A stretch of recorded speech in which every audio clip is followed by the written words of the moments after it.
जितने संत हैं, जो कभी हुए, जो आज धरती पर हैं या जो कभी होंगे, बस यही जानेंगे क्या परमात्मा बाहर भी है, परमात्मा अंदर भी है और मन दोनों को जोड़ता है। तो पहले जान लो कि आत्मा परमात्मा है क्या। ये जो आकाश है, जो बाहर का आकाश है, ये परमात्मा है, भीतर का आकाश आत्मा है। जिस भाषा में मैं बोल रहा हूँ वो सभी के समझने लायक है। जिस भाषा में ऋषि बोले थोड़े लोग समझ सकते हैं। जैसे मैं कह रहा था, बाहर का आकाश परमात्मा है, जीवंत है। तुम ही नहीं सुन रहे हो, परमात्मा भी मेरी बात सुन रहा है। तुम ही नहीं देख रहे हो, परमात्मा भी मुझे देख रहा है। इसलिए अगर मैं कुछ गलत बोलूं तो मुझे बोल देता है, ऐसे नहीं, ऐसे कहो। मेरे लिए तुमसे ज़्यादा जीवंत परमात्मा है। लेकिन ऋषियों ने जैसे मैं कह रहा हूं वैसे नहीं कहा, इसलिए तुम्हें बात समझ में नहीं आई। कुछ फायदा हुआ, कुछ घाटा हुआ। ऋषियों ने क्या कहा, मैंने खूब टटोला कि बात इतनी साफ थी तो कहने में हिचक क्यों गए। जहाँ श्रीमद् भागवत गीता, कृष्ण ने अर्जुन को कहा, मैंने खोजा कि इस बात को कृष्ण क्या कह रहे हैं, कहना तो पड़ेगा। तो कह रहे अर्जुन वो गगन सरीखा है। अर्जुन पूछता है परमात्मा कैसा है, कहते गगन सरीखा है, आकाश जैसा। मैं भी मुस्कुराया, ठीक। फिर मैंने कहा कि अष्टावक्र जनक को, इस भाई सबको ही पूछेगा ना, सारे शिष्य पूछेंगे परमात्मा क्या है बताएं। जनक भी पूछते हैं परमात्मा क्या है। तो कहते हैं कि परमात्मा की बात मैं मत पूछो, मैं क्या हूँ पूछो ना, क्योंकि मैं ही परमात्मा हूँ। कहते आप ही बता दो आप कौन है। मैं गगन सरीखा शाश्वत हूँ। लो, घुमा दिया। मैं आकाश के जैसा शाश्वत हूँ, तो आकाश छोड़ करके और शाश्वत है क्या। तुम सीधे क्यों नहीं कहते कि मैं आकाश हूँ। नहीं। तो जहाँ श्रीमद् भागवत गीता समाप्त होती है वहाँ से अष्टावक्र गीता शुरू होती है, अष्टावक्र जनक संवाद। और जहाँ अष्टावक्र गीता समाप्त होती है वहाँ से अवधूत गीता शुरू होती है, दत्तात्रेय की अवधूत गीता। शिष्य गुरु संवाद के माध्यम से दत्तात्रेय, जो कि ब्रह्मा विष्णु शिव तीनों का अंश लेकर के जो अवतरित हुए थे, उनका नाम दत्तात्रेय है। गुजरात के मित्र आए हैं।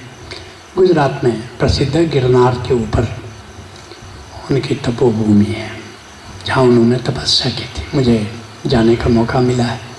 तो दत्तात्रेय क्या कह रहे हैं, कह रहे हैं कि बार बार करें कि हे शिष्य, तत्त्वम असि, वह तुम ही हो, लेकिन वो कैसा है, आकाश सरीखा है। परमात्मा कैसा है, आकाश सरीखा है और वो तुम ही हो। सब लोग पढ़ते हैं अवधूत गीता, तुम भी सुनो ना इस भाषा को कि परमात्मा आकाश सरीखा है और वो तुम ही हो। कुछ समझ बात आ रही है क्या, कुछ समझ नहीं आ रहा। लोग पढ़ते रहे, क्योंकि ऋषियों ने उस भाषा में कहा कि सब नहीं समझे, इशारे, समझने वाला समझ गया, मैं समझ गया वो क्या बात कर रहे, तुम नहीं समझोगे। जिसने जाना केवल वही समझेगा। अरे जब जिसने जाना अब उसको क्या समझाना, वो तो समझ ही गया।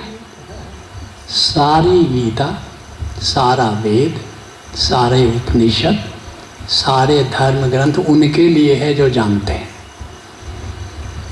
उनके लिए नहीं है जो नहीं जानते। इस बात को ठीक से समझ लो। दुर्भाग्य क्या है कि हम धर्म ग्रंथ पढ़ करके समझने की कोशिश करते हैं। रामचरितमानस पढ़ते हैं और पढ़ करके उसी से समझने की कोशिश करते हैं। नहीं, जो जानता है वो जानता है कि तुलसीदास जी क्या कह रहे हैं, जो नहीं जानता है वो नहीं समझेगा। पढ़ते तो हैं रोज ही, कितने रामायण पढ़ते हैं, और बार बार तुलसीदास जी कह रहे हैं कि नाम राम से भी बड़ा है, मगर नाम क्या है कितने जानते हैं। जब मुरारी बापू रामचरितमानस के सबसे बड़े प्रस्तोता, वो नहीं जानते नाम क्या है, तो और क्या समझेंगे रामायण पर जो बोल रहे हैं। हाँ, हमारे लोग जो हैं उनकी बात अलग है, वो तत्व ये जानते हैं, दर्शन जी जानते हैं, प्रभाकर जी जानते हैं, मुरारी जी नहीं जानते। अब ऋषि कह रहा है, अवधूत गीता दत्तात्रेय कह रहे हैं कि वो आकाश सरीखा शाश्वत है। अब हम तो मुस्कुरा रहे हैं, बात ठीक कर रहा है, लेकिन जैसा क्यों कह रहे हैं? जैसा लगाने की क्या ज़रूरत है? इतनी हिम्मत करो, हिम्मत की भी बात नहीं, साफ कहो ना आकाश। जैसे मैं कह रहा हूँ, एक गज़ल में मैंने लिखा भी है, लोग दैरो हरम के मोहताज हैं।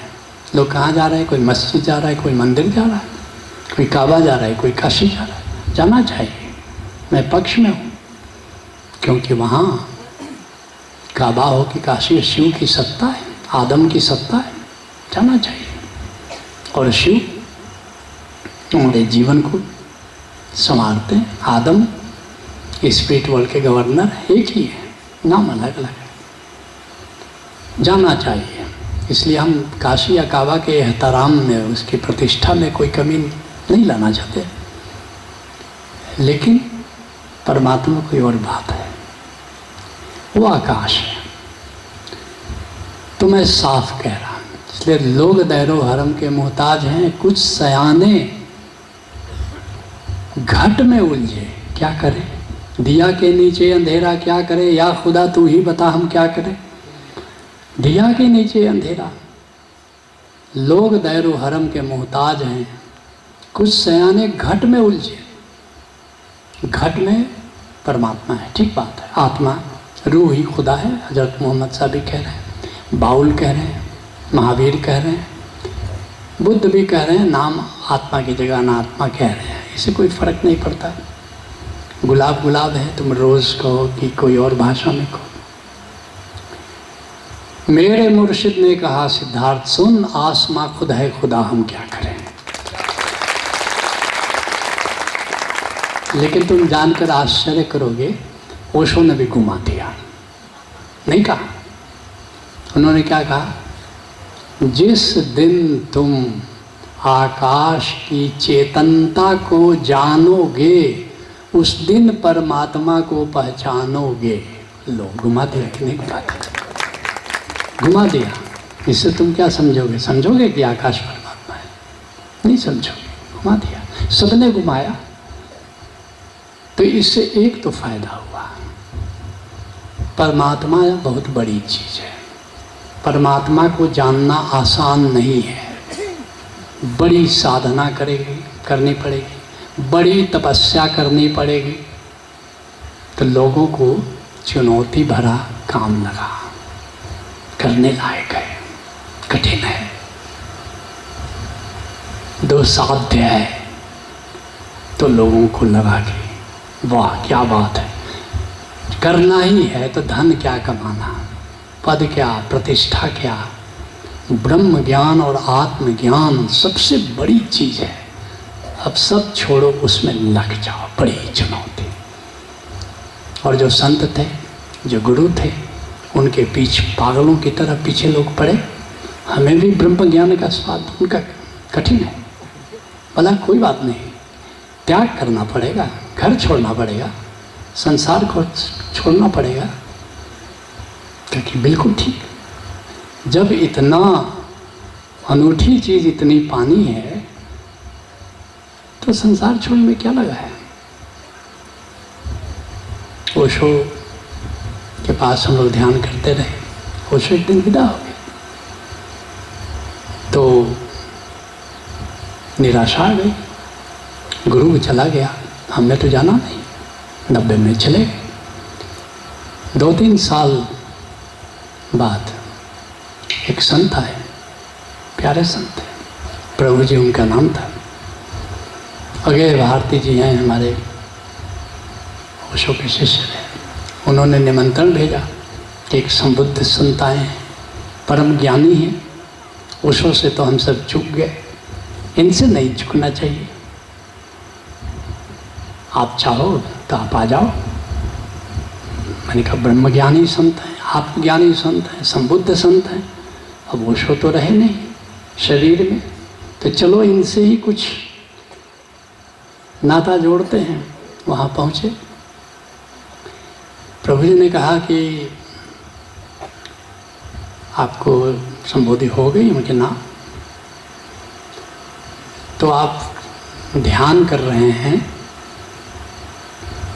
कौन सा ध्यान करते हैं? उनका सक्रिय ध्यान करते हैं, कुंडलनी ध्यान करते हैं। बोला ये ध्यान है क्या?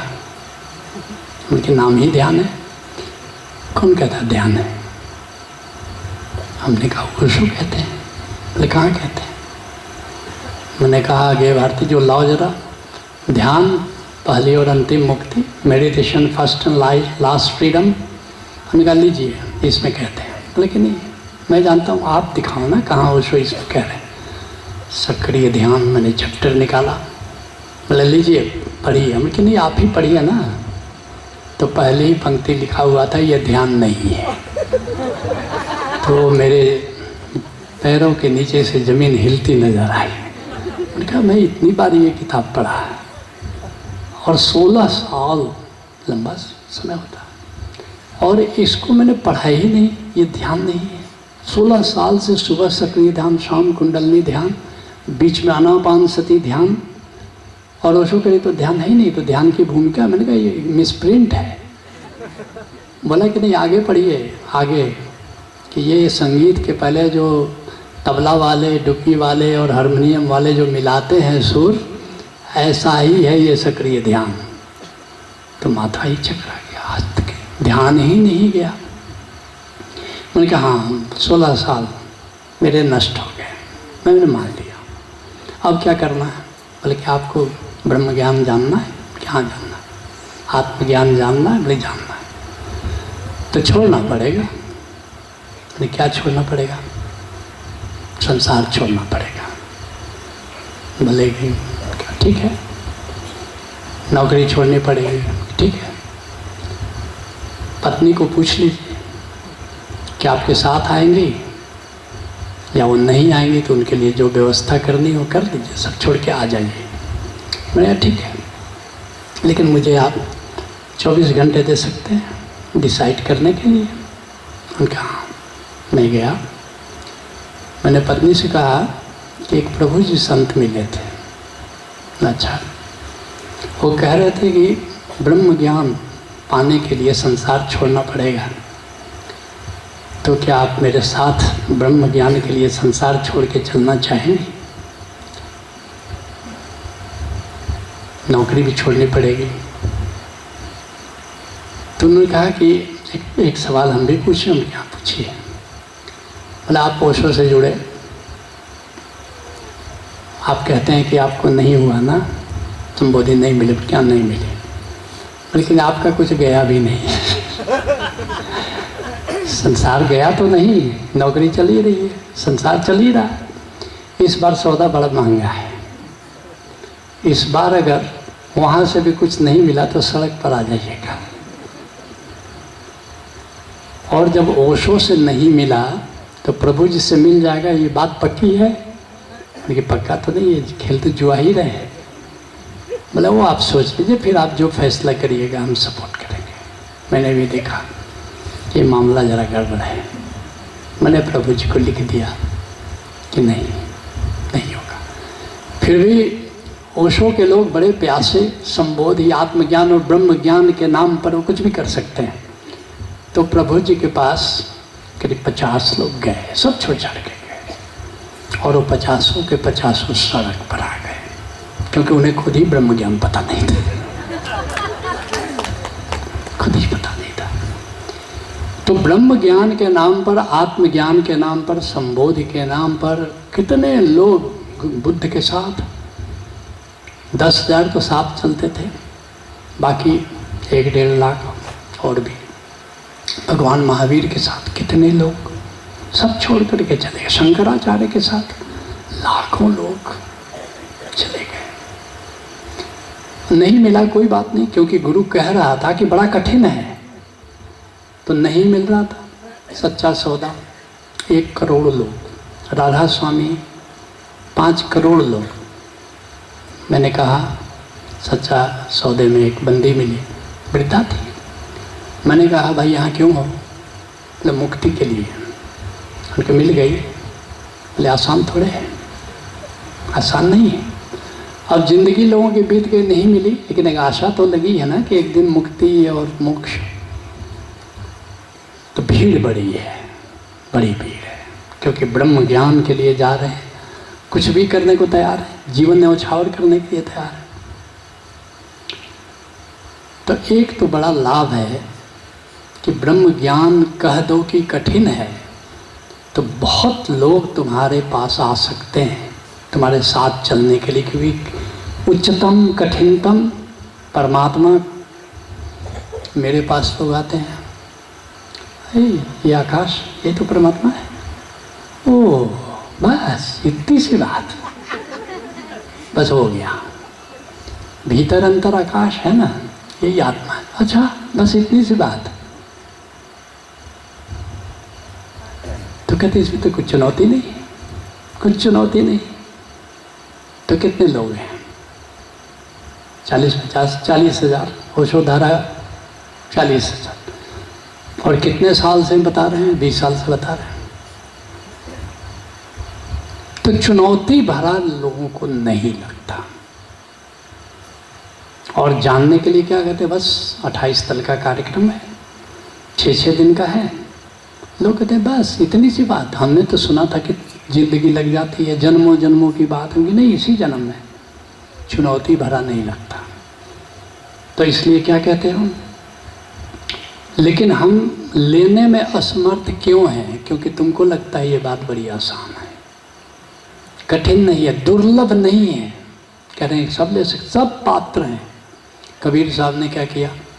384 लोग पहुँचे, और कबीर साहब ने केवल धर्मदास को दिया, एक नानक देव जी को दिया, बाकी को देने लायक समझा ही नहीं समझा। लेकिन जिसको दिया उसने गिरह बांध लिया, और उन्होंने कहा भी गिरह बांध लेना। धर्मदास तो है लाख दुहाई, सार वस्तु बाहर नहीं जाई। बांट हीरा पायो गांठ गठिया हो, बार बार वाको क्यों खोले। तो इसलिए पुराने संतों ने कठिन कह के दिया, तो तुम बड़े झोली फैला के तैयार थे मुझे भी मिल जाए। और हम दोनों हाथ उलीजिए, लो दोनों हाथ उलीजिए। तुम कहते हो भागा कहाँ जा रहे हैं? जब चाहेंगे ले लेंगे, भागा कहाँ? बस इतनी सी बात तुम्हें समझ में नहीं आ रही है कि थोड़ी देर रुक जाने से दूर हो जाती है मंजिल। सिर्फ हम ही नहीं चलते, रास्ते भी चलते हैं, रास्ते भी चलते हैं। जिस दिन ये बात समझ में आ जाएगी उस दिन तुम ऐसे नहीं झुकोगे जैसे आज झुक रहे हो। तो फिर वो पूछ रहा है परमात्मा क्या है? ठीक बात है, यही परमात्मा है। आत्मा क्या है? भीतर यही आकाश विद्यमान है। लेकिन कहते हो कि लेकिन जानना आसान नहीं है, जानना आसान नहीं है। फिर वो ओशो का सूत्र वहाँ आ जाएगा, जिसने आकाश की चैतन्यता को जाना। तो आकाश की चैतन्यता का अनुभव आसान नहीं है, वो मैं नहीं कह रहा हूँ। ये जानना कि आकाश परमात्मा है, ये जानना कि घर, इसके लिए 28 तल चाहिए। इतना मामला आसान नहीं है। मानने से कुछ नहीं होता, मानने से जीवन में रूपांतरण नहीं होता। मैं आत्मा हूँ, किसने नहीं सुना है? जितने हिंदू हैं सबने सुना है मैं आत्मा हूँ। जितने मुसलमान हैं सबने सुना है रूह ही खुदा है, जर्रे जर्रे में खुदा है, जर्रे जर्रे में खुदा है। चीलर और खटमल को भी मत मारो, मोहम्मद साहब कह रहे हैं, और हलाल कर रहे हैं। क्या अपना व्याख्या कर लिया? बस चीलर और खटमल को छोड़ दो, बाकी जितना हो ला इलाहा इल्लल्लाह मोहम्मद। और पाक कलमा जानते हो? पाक कलमा क्या है? ला इलाहा इल्लल्लाह मुहम्मदुर रसूलुल्लाह नहीं है प्राणी परमात्मा से भिन्न।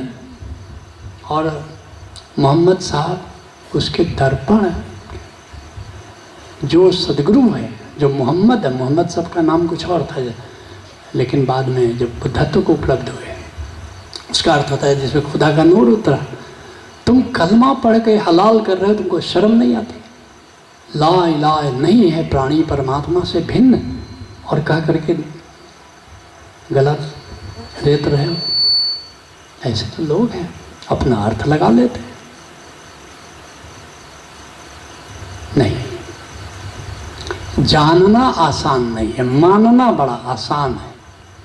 आकाश की चैतन्यता, भीतर घटा आकाश की चैतन्य। कहते कि मन की क्या जरूरत है? मन ही की जरूरत है। बिना मन के कुछ नहीं होगा, बिना चेतना के कुछ नहीं।